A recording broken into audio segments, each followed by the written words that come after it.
आज आपण पुस्तकाला सुरुवात करणार आहोत. तर आपला पहिला जो प्रोज आहे, पहिला जो पाठ आहे, धडा आहे, the eyes are not here, जो रस्किन बॉन्ड यांनी लिहिलेला आहे त्याला आपण सुरुवात करणार आहोत. तर या पहिल्या भागामध्ये आपण या ठिकाणी जी सुरुवातीला माहिती दिलेली आहे लेखकाची आणि या प्रोजबद्दलची, त्याची आपण या ठिकाणी आज ती जी माहिती आहे ती शिकणार आहोत. तर आता लक्षपूर्वक ऐका. Ruskin bond a renewed it means, look at the board, renowned म्हणजेच प्रख्यात किंवा सुप्रसिद्ध. अँग्लो इंडियन म्हणजे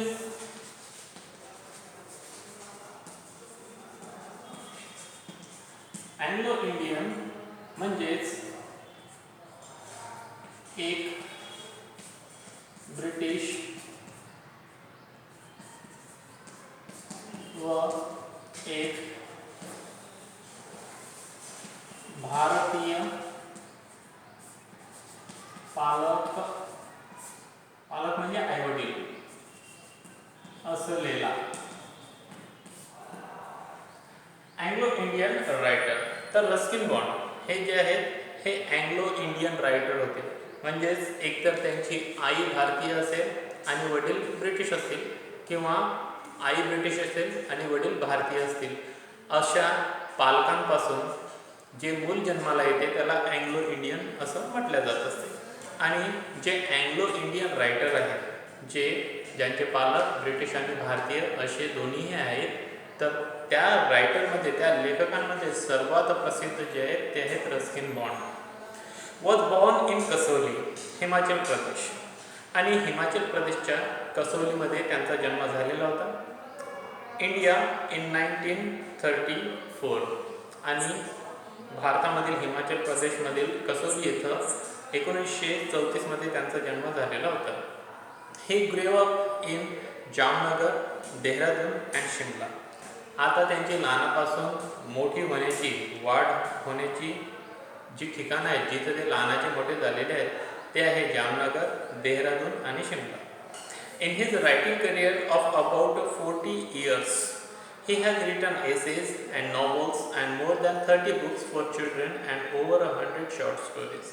तर त्यांच्या लिखाणाच्या 40 वर्षाच्या करिअरमध्ये त्यांनी अनेक प्रकारचे एसेज, निबंध लिहिले, अनेक प्रकारचे नॉव्हल्स म्हणजे कादंबऱ्या लिहिल्या, आणि जवळपास 30 म्हणजे 30 पेक्षा जास्त पुस्तकं त्यांनी लहान मुलांकरता लिहिलेल्या आहेत. आणि जवळपास 100 त्यांनी शॉर्ट स्टोरीज लिहिलेल्या आहेत. Special mention must be made of his 3 collection of short stories. आणि ज्या त्याच्या विशेष करून 3 शॉर्ट स्टोरी आहे, त्या शॉर्ट स्टोरीचं कलेक्शन आहे ते या ठिकाणी उल्लेख करणं अनिवार्य आहे. Number 1, the night train at Deoli. ही पहिली short story, the night train at Deoli. दुसरी, टाइम स्टॉप्स ॲट शिमला. आणि तिसरी, our trees still grow in Dehra. ह्या 3 शॉर्ट स्टोरी अत्यंत प्रख्यात झालेल्या होत्या. The last name collection won him the prestigious म्हणजे बहुमोल.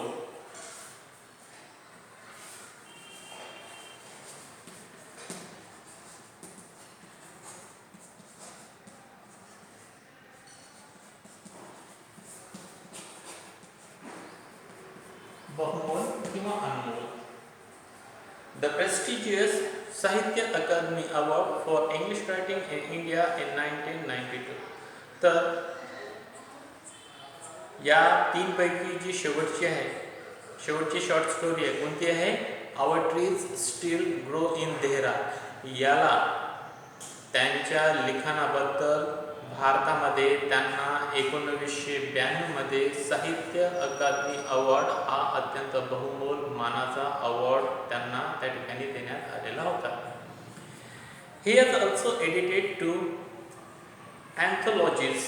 Anthology म्हणजेच काय?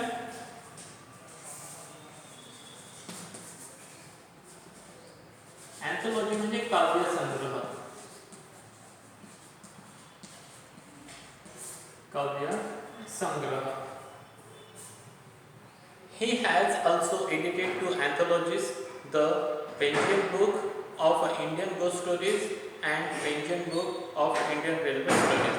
तर त्यांनी दोन काव्य संग्रह सुद्धा लिहिलेले आहेत आणि त्यांचं संपादन सुद्धा केलेलं आहे. पहिलं आहे the Penguin book of Indian ghost stories आणि दुसरं आहे the Penguin book of Indian railway stories. नंतर नेक्स्ट पॅराग्राफ.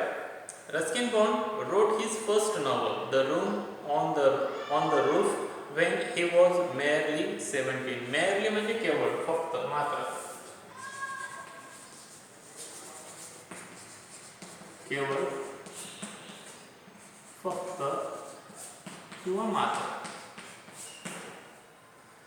तर रस्किन बॉन्ड यांनी त्यांचं पहिलं जे नॉव्हल आहे, जे कादंबरी आहे, ती वयाच्या केवळ 17व्या वर्षी लिहिलेली होती आणि तिचं नाव आहे the room on the roof. The extraordinary feet fetch him. Fetch म्हणजेच किंमत येणे किंवा आणणे किंवा घेऊन येणे.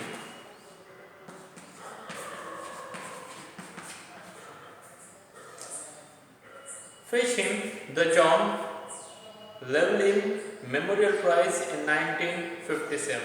आणि त्यांचं जे एक्स्ट्राऑर्डिनरी असामान्य अशा प्रकारचं काम होतं 17व्या वर्षी, वयाच्या 17व्या वर्षी पहिलं नॉव्हेल लिहिण्याचं, the room on the roof. त्याच्याकरता त्यांना 1957 मध्ये जॉन लेव्हलिन मेमोरियल प्राइज देण्यात आलेलं होतं. His next novel vagrant in the valley, a sequel to the room on the roof. Sequel it means मागोमाग येणारा भाग.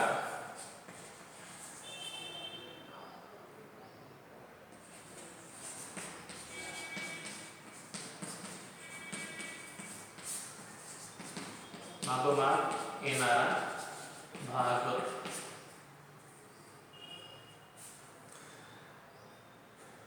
A sequel to room on the roof. तर रूम ऑन द रूफ याच्यानंतरच लगेच त्यांनी दुसरं नॉवल लिहिलेलं होतं, vagrants in the valley. Was also written quite early in life. आणि ते नॉवलसुद्धा त्यांनी त्यांच्या वयाच्या अत्यंत सुरुवातीच्या काळामध्ये लिहिलेलं होतं.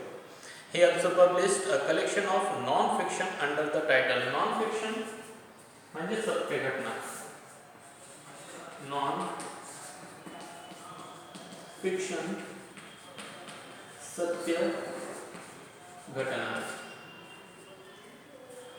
Non fiction under the title. आणि त्यांनी त्यांच्या जीवनामध्ये काही सत्य घटनांचं कलेक्शन सुद्धा लिहिलेलं होतं आणि त्याचं टायटल त्यांनी दिलेलं होतं rain in the mountain, Delhi is not far, the best of Ruskin Bond, also saw the light of the day very soon.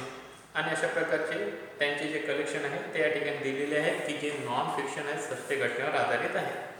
Originally the eyes. आता या तिसऱ्या पॅराग्राफमध्ये आपण हा जो लेसन आहे त्याच्याबद्दल माहिती घेणार आहोत. Originally the eyes are not here, also known as the girl and the train.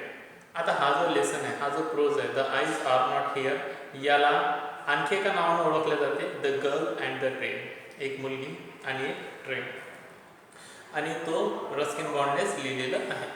Was published in contemporary Indian English stories. Contemporary म्हणजे समकालीन.